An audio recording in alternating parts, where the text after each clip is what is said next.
الحسنى فادعوه بها وذروا الذين يلحدون في أسمائه. الحمد لله رب العالمين والصلاة والسلام على رسوله الأمين وعلى آلہ واصحابہ اجمعین وبعد.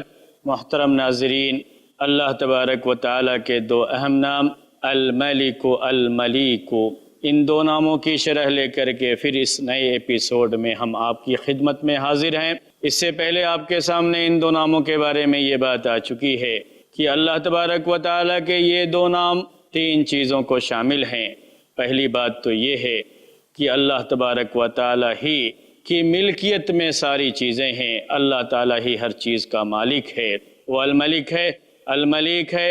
اور دوسری بات یہ ہے کہ ساری کائنات، سارے انسان اللہ تبارک و تعالیٰ کی مملوک ہیں، اس کے محتاج ہیں۔ اللہ تعالیٰ ہی غنی ہے، وہ حمید ہے، اور سارے انسان محتاج ہیں، اس کے ضرورت مند ہیں۔ تیسری بات آپ کے سامنے آئی تھی کہ اللہ تبارک و تعالیٰ کے جو فیصلے ہیں، یہ فیصلے ہمیں تسلیم کرنا ضروری ہے، کیونکہ جب ہم نے اللہ تعالیٰ کو الملک مانا تو اس ایمان کا یہ تقاضا ہے کہ ہم اللہ تبارک و تعالیٰ کو فیصلہ کرنے والا مانیں۔ ہم یہ یقین رکھیں، یہ ایمان رکھیں کہ فیصلہ کرنے کا حق صرف اللہ تبارک و تعالیٰ کا ہے، وہی اصل ہے فیصلہ کرنے والا۔ اللہ تبارک و تعالیٰ کے فیصلوں کی تین قسمیں بتائی۔ پہلی قسم یہ کہ اللہ تعالیٰ کے تقدیری فیصلے، یعنی اللہ تعالیٰ نے جو ہماری تقدیر بنائی ہے اس تقدیر پر ہمارا ایمان ہونا چاہیے۔ دوسری بات ہم نے بتائی اللہ تعالیٰ کے شرعی فیصلے، یعنی اللہ تعالیٰ نے جو شرعی احکام نازل فرمائے ہیں اور جو احکام دے کر کے اپنے رسولوں کو دنیا میں بھیجا ہے، ان احکام کو تسلیم کرنا اور اس کے مطابق زندگی بسر کرنا ہم سب کی ذمہ داری ہے۔ تیسری قسم، اور خاص طریقے سے آج کے اس ایپیسوڈ میں اللہ تبارک و تعالیٰ کے فیصلے کی تیسری قسم کے بارے میں بات آئے گی۔ اللہ تبارک و تعالیٰ کے فیصلے کی تیسری قسم یہ ہے کہ ہم اللہ تبارک و تعالیٰ کے جو جزا اور سزا کے فیصلے ہیں ان فیصلوں کو بھی من وعن تسلیم کریں، یعنی بغیر کسی اعتراض کے، بغیر کسی سوال کے، بلا کم و کاست، جیسے اللہ تبارک و تعالیٰ کا فیصلہ ہے ویسے ہی ہم وہ فیصلہ تسلیم کریں۔ اس فیصلے کو ہم کہتے ہیں سزا اور جزا کے فیصلے، یعنی اللہ تعالیٰ نے کسی نیکی پر بندوں کو یہ جزا دینے کا فیصلہ کیا ہے، یہ انعام دینے کا فیصلہ کیا ہے، تو یہ حق بھی صرف اللہ تعالیٰ کو ہے۔ کسی برائی پر اللہ تعالیٰ نے کوئی سزا مقرر کی ہے تو یہ سزا مقرر کرنا بھی صرف اللہ تعالیٰ کا حق ہے، اور یہ فیصلہ کرنے کا وہی حق رکھتا ہے، اور اس فیصلے کو تسلیم کرنا یہ ہماری ذمہ داری ہے۔ اس فیصلے کو ماننا، اسے تسلیم کرنا یہ ہماری ذمہ داری ہے، یہ چیز ہم پر واجب ہوتی ہے۔ اللہ تعالیٰ کے ان جزائی فیصلوں پر ہم کوئی اعتراض نہیں کر سکتے۔ اگر اللہ تعالیٰ نے یہ فیصلہ کیا ہے کہ بندہ اگر نیکی کرتا ہے تو ہر نیکی پر اللہ تبارک و تعالیٰ 10 نیکی کا، کم سے کم 10 نیکی کا ثواب لکھتا ہے، 10 نیکی کا ثواب اسے دیتا ہے، لیکن اس کی نیت کے لحاظ سے اور بھی زیادہ ثواب ملتا ہے، 10 سے بھی کہیں زیادہ، 700 گنا تک بھی اللہ تعالیٰ اس کا ثواب دیتا ہے۔ لیکن جب بندہ برائی کرتا ہے، جیسا کہ حدیث میں آیا ہے، تو صرف ایک برائی اس کی لکھی جاتی ہے، اور جتنی برائی کیا ہے اللہ تعالیٰ چاہے تو اس کو اس کی سزا دے سکتا ہے، ورنہ اللہ تعالیٰ چاہے تو اسے معاف بھی کر سکتا ہے۔ یہ اللہ تبارک و تعالیٰ کا فیصلہ ہے۔ یہ اللہ تعالیٰ کا کون سا فیصلہ ہے؟ یہ جزائی فیصلہ ہے، سزا اور جزا کا فیصلہ ہے کہ اگر بندہ غلطی کرتا ہے، اللہ تعالیٰ کی نافرمانی کرتا ہے، برائی کرتا ہے، تو اس کو سزا دینے کا فیصلہ بھی وہی کرے گا۔ اگر بندہ نیکی کرتا ہے، اللہ تعالیٰ کے حکم کے مطابق زندگی بسر کرتا ہے، تو اس بندے کو نیک بدلہ دینا، اسے انعام دینا، اور اس کی نیکی کتنی لکھی جائے گی یہ فیصلہ کرنے کا بھی حق صرف اسی کو ہے۔ کبھی کوئی بندہ اللہ تعالیٰ پر یہ اعتراض نہیں کر سکتا کہ فلاں نیکی کا ثواب اتنا کیوں رکھا گیا اور فلاں نیکی کا ثواب اتنا کیوں رکھا گیا، یہ ثواب کم کیوں رکھا گیا، یہ ثواب زیادہ کیوں رکھا گیا، فلاں گناہ پر عذاب اتنا کیوں رکھا گیا، فلاں گناہ پر سزا اتنی کیوں رکھی گئی، فلاں گناہ کی سزا یہ کیوں رکھی گئی۔ کسی بھی بندے کو یہ حق حاصل نہیں ہے۔ اللہ تعالیٰ کے اس فیصلے پر جزا اور سزا دونوں چیزیں اس کے اندر داخل ہیں۔ اللہ تعالیٰ کے اس فیصلے پر کسی کو اعتراض کا حق حاصل نہیں ہے۔ اسی سے یہ بات بھی سمجھ لیجئے کہ اللہ تبارک و تعالیٰ نے جن گناہوں کی سزا دنیا میں بیان کر دی اور جن گناہوں کے بارے میں یہ کہہ دیا کہ اگر بندے نے یہ گناہ کیا تو اس کو یہ سزا دی جائے گی، ہم کو یہ حق نہیں پہنچتا کہ ہم اس سزا پر کسی طرح کا کوئی اعتراض جتائیں یا یہ کہیں تو یہ تو بڑی وحشی سزا ہے، یہ تو پچھلے زمانے کی سزا ہے جب انسان وحشیانہ انداز سے زندگی بسر کر رہا تھا۔ نہیں، ہم کون ہوتے ہیں یہ کہنے والے؟ ہم انسان ہیں، ہم مملوک ہیں۔ اللہ تبارک و تعالی الملک ہے، الملیک ہے، اور جب اللہ تعالی الملک ہے، الملیک ہے تو اس کا مطلب یہ ہے کہ اللہ تبارک و تعالی ہی کو فیصلوں کا بھی حق ہے، وہی فیصلہ کرے گا۔ اور اللہ تعالیٰ کے جو فیصلے ہیں وہ قضائی فیصلے بھی ہیں، تقدیری فیصلے بھی ہیں، شرعی فیصلے بھی ہیں، جزا اور سزا کے فیصلے بھی ہیں۔ تو جزا اور سزا کے فیصلے یہ کرنے کا حق صرف اللہ تعالیٰ کا ہے، اور اس اللہ تعالیٰ نے یہ کہہ دیا کہ اس گناہ کی یہ سزا ہے، اس جرم کی یہ سزا ہے۔ اب ہمارا کام کیا ہے؟ ہم اس فیصلے کو تسلیم کریں اور اللہ تبارک و تعالیٰ کا جو فیصلہ ہے اس فیصلے کو دنیا میں نافذ کریں۔ ہمارا کام صرف اتنا ہی ہے، ہماری ذمہ داری یہی ہے۔ ایک مومن ہونے کی حیثیت سے، اللہ تبارک و تعالیٰ پر ایمان رکھنے کی حیثیت سے، اللہ تبارک و تعالیٰ کے اسماء حسنہ پر ایمان رکھنے کی حیثیت سے، اللہ تبارک و تعالیٰ کی اسماء حسنہ کو تسلیم کرنے کی حیثیت سے ہم پر یہ ذمہ داری بنتی ہے کہ اللہ تبارک و تعالیٰ کے جو بھی یہ فیصلے ہیں ان سب کو تسلیم کریں۔ اللہ تبارک و تعالیٰ نے فیصلہ کیا، کیا فیصلہ کیا؟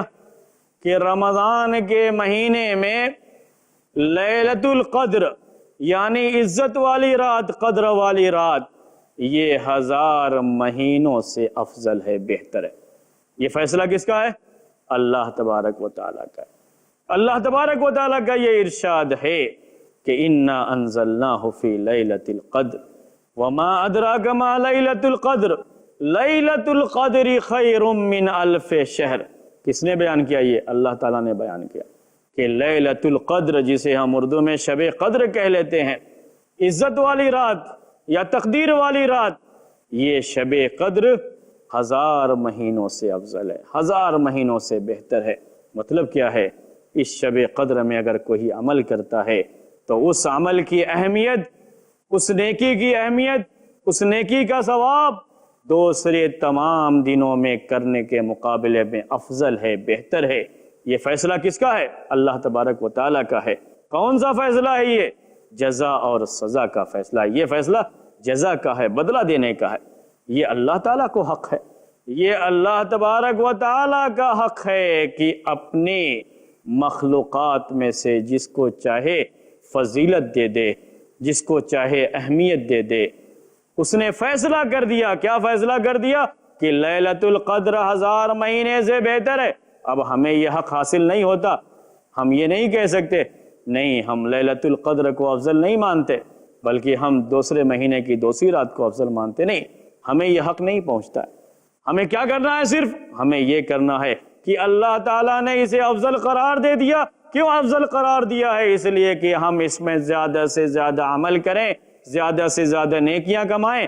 تو اب ہماری ذمہ داری صرف یہ بنتی ہے کہ ہم اس رات میں زیادہ سے زیادہ نیکیاں کمائیں، نیکیاں کرنے کی کوشش کریں، جیسے اللہ کے رسول صلی اللہ علیہ وسلم اسی رات کی تلاش میں خود بھی جاگتے تھے اور اپنے گھر والوں کو بھی جگاتے تھے۔ یہ ہم سے مطالبہ ہے، یہ ہم سے تقاضا ہے، اور ہمارے ایمان کا تقاضا یہ ہے کہ ہم یہ کریں، ہم بجائے اس کے کہ اس پر اعتراض کریں۔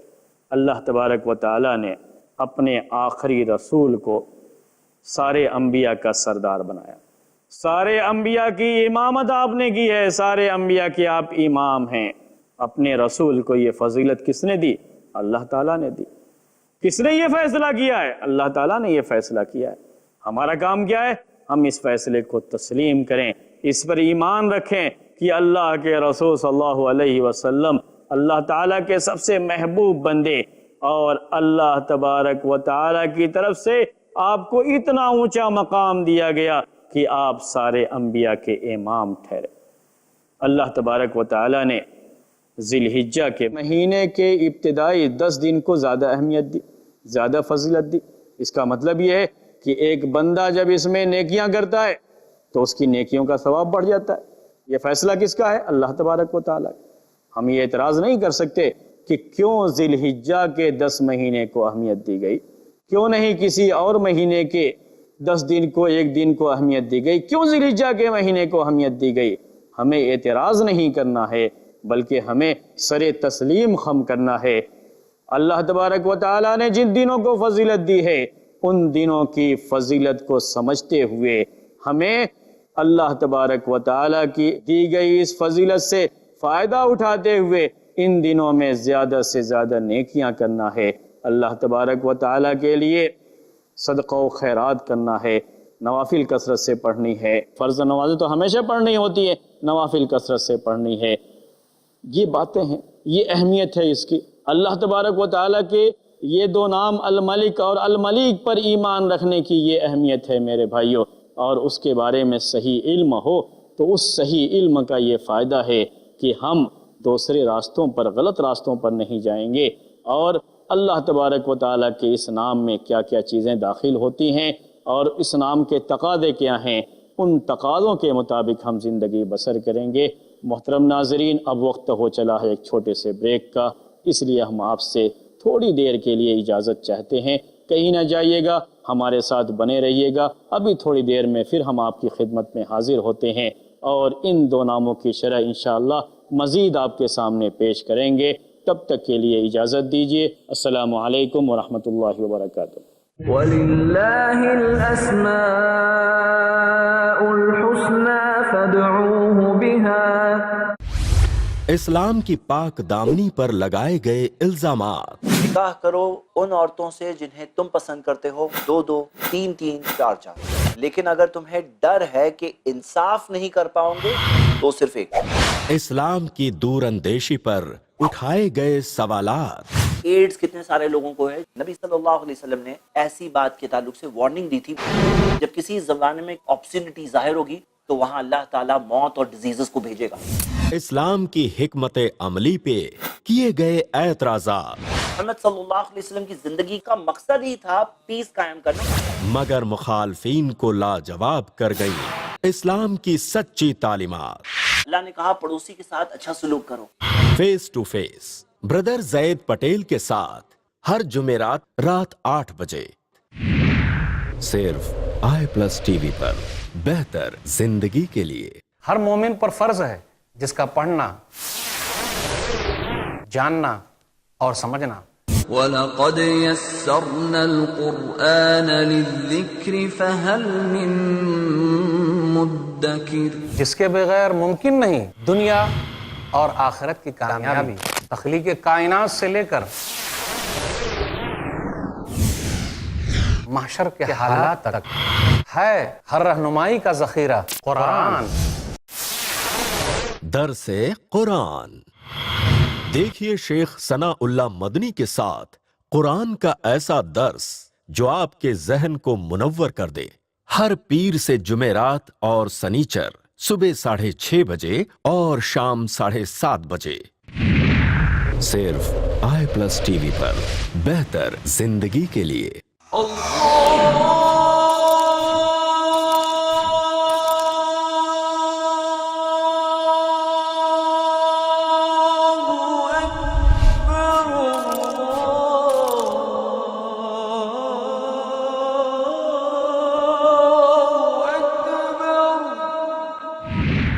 صرف i+TV پر، بہتر زندگی کے لیے۔ صفائی، اسلام اور مسلمان۔ شیخ عبد الواجد مدنی سے جانیے صفائی کا کیا ہے مقام اسلام میں، ہر پیر دوپہر 3 بجے اور رات 9 بجے، صرف i+ ٹی وی پر، بہتر زندگی کے لیے۔ اپنے DTH اور کیبل آپریٹر سے آج ہی سمپرک کریں۔ Free to air. وَلِلَّهِ الْأَسْمَاءُ الْحُسْنَى فَادْعُوهُ بِهَا۔ السلام علیکم ورحمۃ اللہ وبرکاتہ۔ محترم ناظرین، وقفے کے بعد پھر ہم آپ کی خدمت میں حاضر ہیں۔ ہماری بات چل رہی تھی کہ اللہ تبارک و تعالیٰ ہی کو یہ حق حاصل ہے کہ اللہ تبارک و تعالیٰ کسی عمل کے بارے میں یہ فیصلہ کرے کہ اس کی نیکی کتنی ہوگی، اس کا بدلہ کتنا ہوگا، اس کا انعام کتنا ہوگا، اور کسی برائی کے بارے میں، کسی گناہ کے بارے میں وہی فیصلہ کرنے کا حق رکھتا ہے کہ اس کی سزا کتنی ہوگی، یہ گناہ کتنا بڑا ہے اور اس کی سزا کتنی بڑی ہے۔ یہ حق صرف اللہ تبارک و تعالیٰ کو حاصل ہے۔ اسی لیے ہم انسانوں پر یہ چیز واجب ہے کہ اللہ تبارک و تعالیٰ کے جو فیصلے ہیں ان فیصلوں کو ہم من وعن بلا چون و چرا تسلیم کریں۔ ہم صرف یہ مانیں کہ اللہ تعالیٰ نے یہ فیصلہ کر دیا ہے تو یہ ہمیں ہر لحاظ سے قابل قبول ہے، اور اللہ تعالیٰ کا جب یہ فیصلہ ہے کہ اس نیکی کا ثواب زیادہ ہے، اللہ تعالیٰ کا یہ فیصلہ ہے کہ اس مہینے میں نیکی کرنے کا ثواب زیادہ ہے، اللہ تعالیٰ کا یہ فیصلہ ہے کہ اس رات میں نیکی کرنے کا ثواب زیادہ ہے، اللہ تعالیٰ کا یہ فیصلہ ہے کہ اگر کوئی شخص ان دنوں میں نیکیاں کرے گا تو اس کو ثواب زیادہ ملے گا۔ ہمیں کیا کرنا ہے؟ ان مہینوں میں، ان دنوں میں، ان راتوں